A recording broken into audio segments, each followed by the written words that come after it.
Eu vou falar com vocês, pessoal, e desde já sou grato por outras coisas que eu falei e que vocês atenciosamente ouviram. Eu pretendo falar hoje com vocês a respeito do transtorno afetivo, né? Fazendo primeiro algumas ressalvas. A classificação internacional das doenças, na sua 10ª edição, considera que qualquer problema que o ser humano tenha a nível psicológico, a nível psiquiátrico, ele seja chamado de transtorno e não de doença. É claro que os indivíduos catalogados nessa classificação internacional, veja, ela chama a classificação internacional das doenças. E uma das coisas que já fala é que doença não existe, existe transtorno. Uma contradição, não é? Mas nós vamos falar o básico disso. O básico disso é que nós vamos falar com vocês sobre o transtorno afetivo. Transtorno afetivo, como o próprio nome está dizendo, é algo que acontece no interior dos estados afetivos ou emocionais. E nós temos desde estados afetivos que estão mais elevados, até estados afetivos que estão rebaixados. Mas nós temos também uma oscilação entre um estado e outro estado. Então nós temos aí a famosa bipolaridade. Mas antes de mais nada, né, gente, vamos falar com vocês primeiro a respeito da mania. O que é um indivíduo em estado maníaco? É um indivíduo que fala, age, se movimenta, sempre a partir de uma expansão egóica, de uma expansão narcísica. Então nós temos um indivíduo que é capaz de fazer 200 telefonemas num dia. É um indivíduo que, se sair para a rua, vai comprar tudo aquilo que vê. E é claro que ele vai ser contido. Então é muito mais fácil alguém ser levado ao nosso consultório num estado maníaco. Porque esse estado maníaco faz as pessoas próximas sofrerem e colocarem bloqueios incessantemente, porque o estado maníaco não para. Ele sempre implica nessa exaltação egóica. É como se superego, é como se o inconsciente, é como se tudo nesses indivíduos estivesse favorecendo uma elevação do ego. E agora eles são donos do mundo, eles têm megalomania, eles têm o sentimento do poder e de um poder infinito, de um poder absoluto, de um poder ilimitado. Então, esse é o estado maníaco. E é claro que qualquer um de nós pode observar esse estado maníaco. Esse estado maníaco em si não constitui num transtorno afetivo, porque ele pode ter origem numa esquizofrenia, ele pode ter origem em alguém que utilizou muito cocaína, que utilizou heroína, ou seja, em alguém que foi ou está sendo drogado, em alguém que tem uma tireoide que está funcionando a todo vapor naquele instante, e ele está entrando praticamente numa crise maníaca. Então, vejam, eu estou descrevendo um estado maníaco. E, inclusive, existe uma doença, ou um transtorno, melhor dizendo, onde o indivíduo com frequência reage a qualquer coisa, tendo essas construções mágicas, onipotentes, elação, sentido narcísico, e estão em elevado humor, né? O estado afetivo é o humor, estado afetivo maníaco é um humor exaltado, né? E é claro que eu falei de algumas condições onde esse humor possa estar exaltado. Agora, se a coisa não chegar ao estado maníaco, nós, psiquiatras, os psicanalistas, vamos chamar isso, bom, não é uma mania, é uma hipomania. Hipomania está dizendo, é quase um estado maníaco, mas não chegou ainda a ser maníaco. E é importante porque muitas vezes nós não vamos ver uma mania típica, nós vamos ver estados de hipomania, muito parecidos, evidentemente, com a mania exacerbada desses estados, eu entendo, bastante patológicos. Também existe uma história em psiquiatria, eu vou tentar transmitir para vocês, que nós temos desde uma anormalidade, se é possível, né? Mas isso já foi escrito, enunciado num blog meu. Então nós temos um estado de normalidade. Nesse estado nós chamamos que o indivíduo possa ser esquizotímico, ciclotímico, né? E até que eles vão para um estado mais patológico.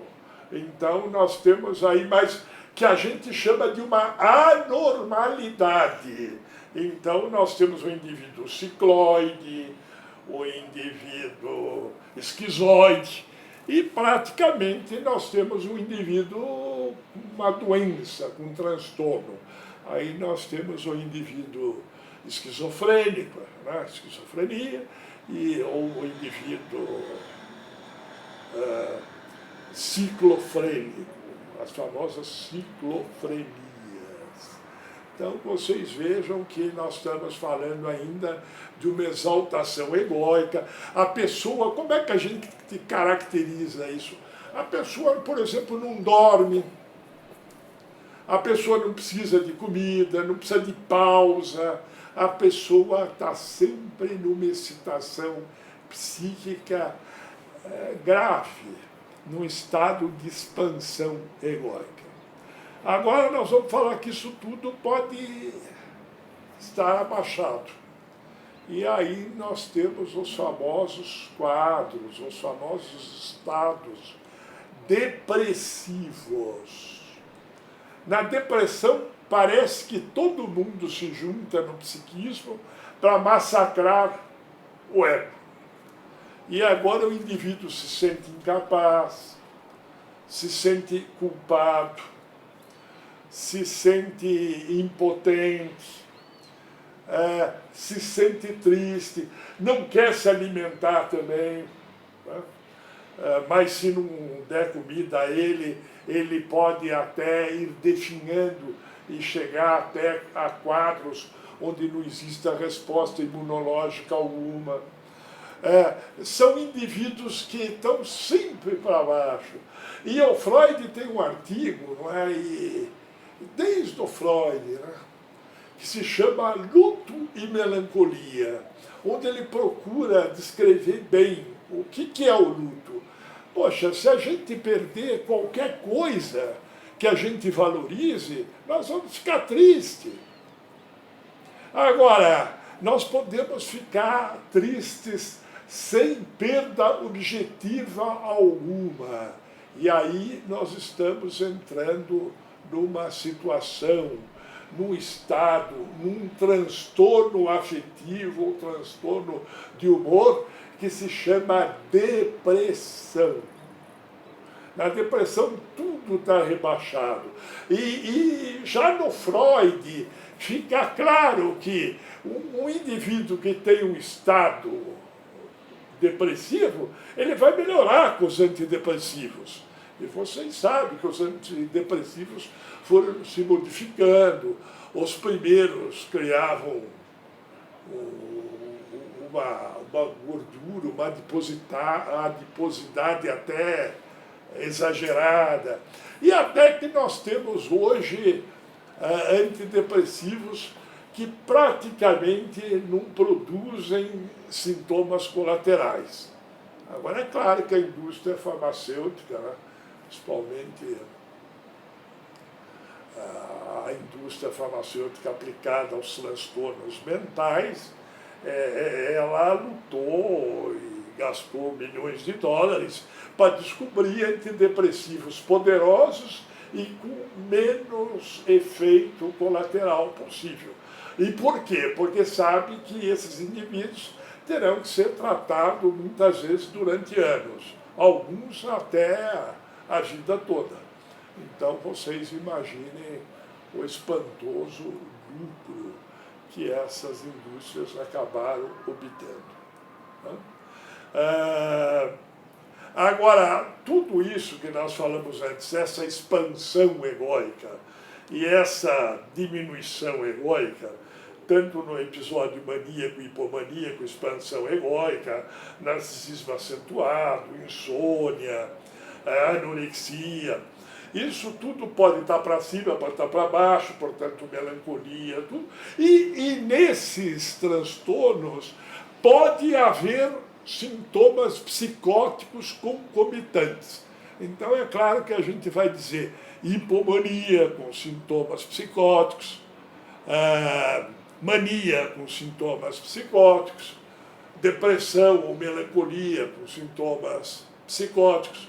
E quais são os sintomas psicóticos mais observados? Aqueles de sempre.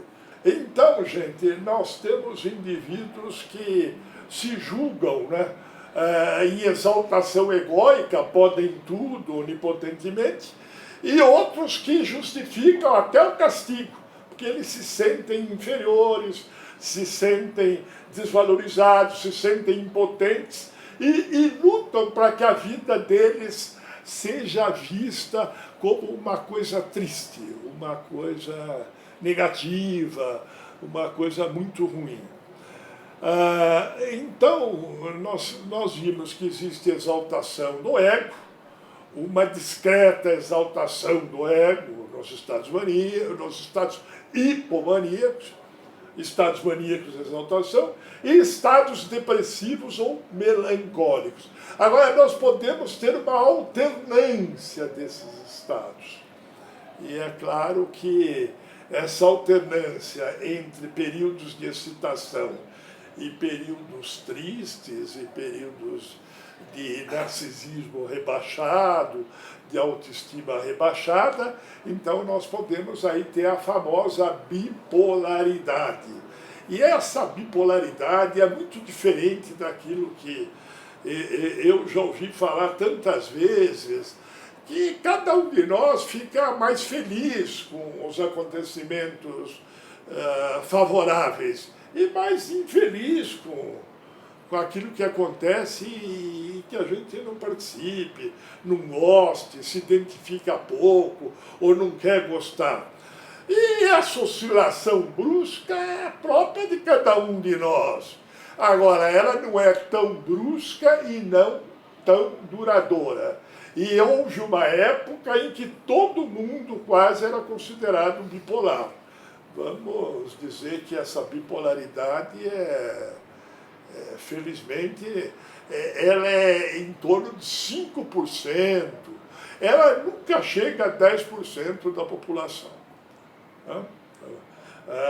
E é claro que essa bipolaridade é grave e muitas vezes está associado a sintomas psicóticos e muitas vezes essas pessoas vão para o suicídio. É claro que nós temos tentativa de suicídio, inclusive como uma forma de buscar socorro.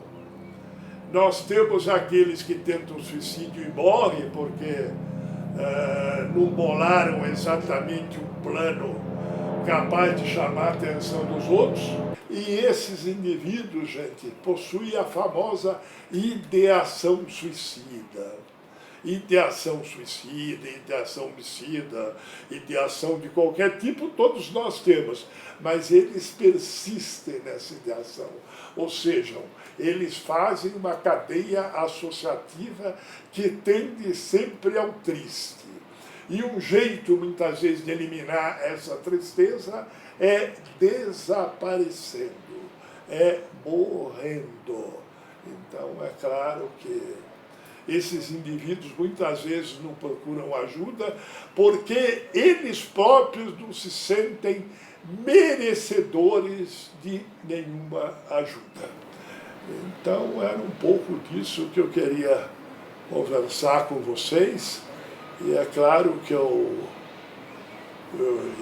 alguns blogs onde eu escrevo, onde eu narro fatos, então é claro que existe uma forma, vamos dizer, mais até objetiva, mais detalhada, talvez mais profunda, de lidar com esses aspectos emocionais tão comuns no nosso suceder humano. Então, muito obrigado pela atenção de vocês e até uma próxima, onde eu fale sobre algum tema que eu julgue de relevância ou que as próprias pessoas sintam que são temas que merecem uma abordagem mais detalhada, mais profunda. Então, muitas vezes eu tento e tendo a produzir esses enunciados. Então, minha gratidão. Obrigado.